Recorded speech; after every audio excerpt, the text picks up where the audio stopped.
So in presidential politics are always fair game. Let's talk about it with Maria Cardona, CNN contributor and Democratic strategist in D.C. and here in Atlanta. Entrepreneur and best-selling author Tom Blair. All right, guys, Mitt Romney, he keeps racking up delegates, but Rick Santorum tells CNN's Jim Acosta that the math isn't what matters. Take a listen. It's pretty sad when all you have is to do math instead of trying to go out there and win it on substance and win it on what Americans want to hear about. All right, so is Santorum right? Can he and Newt Gingrich still deny Romney the delegates he needs, or has this race really come down to Romney's vote for me, the math is on my side? Maria? Well, I think at the end of the day, it is about the delegates, because whoever's the nominee has got to get to the magic number of 1144. But Rick Santorum has an incredibly important point in that where Romney has really gone wrong here is that he has absolutely zero message for the voters that he needs to get in order to gain the delegates at the end of the day. Mitt Romney's message is completely void of any optimism, of any vision that where he wants to take the party, where he wants to take the country.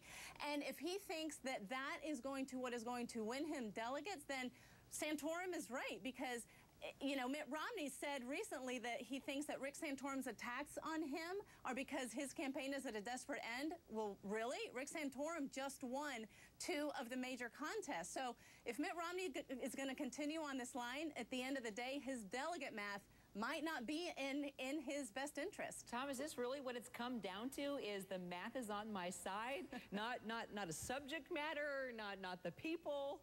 Well, we have moved off contraceptions into math, so I feel we're going in the right direction.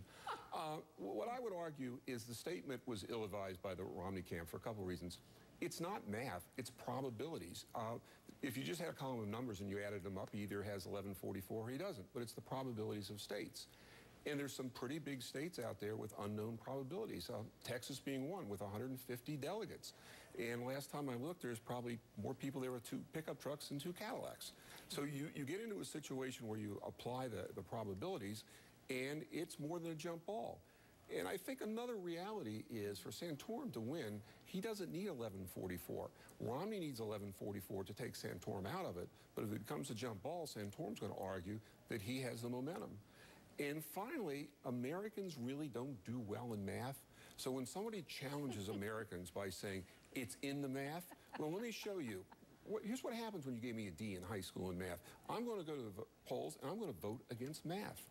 You know, all 3 of us are journalists, so we know we never did very well at math. All right, so let me take the numbers and the colors. I've got something to look at here. This is the delegate numbers according to the latest CNN estimate, okay? And it's how the primary map looks so far. It's going to come up in just a second. There's our numbers, and now we're gonna see the colors there on the map. Now this is there we go.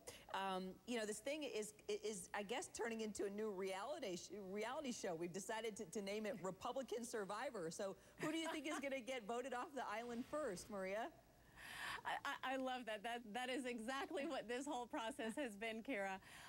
Well, again, it is up to the voters. And this is where I think, to Tom's point, Mitt Romney is not getting it. He shouldn't be talking about delegate math. He should be talking about a message that resonates. And that's where Rick Santorum, I think, has really been able to come up strong, and why he has been able to now be the one who is challenging Mitt Romney.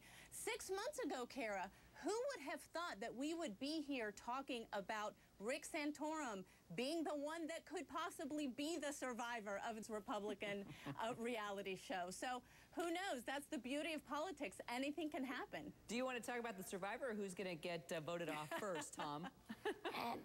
I'm not sure anybody gets voted off. I think maybe 1 or 2 people might just run out of money and decide to leave the island in a rowboat. But to everybody's point here, it is a very surreal situation that we're in right now.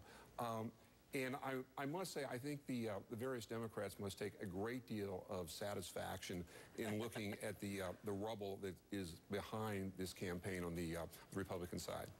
Maria Cardona, Tom Blair. Thanks, guys. That's fair game. Thanks, Kara. You bet.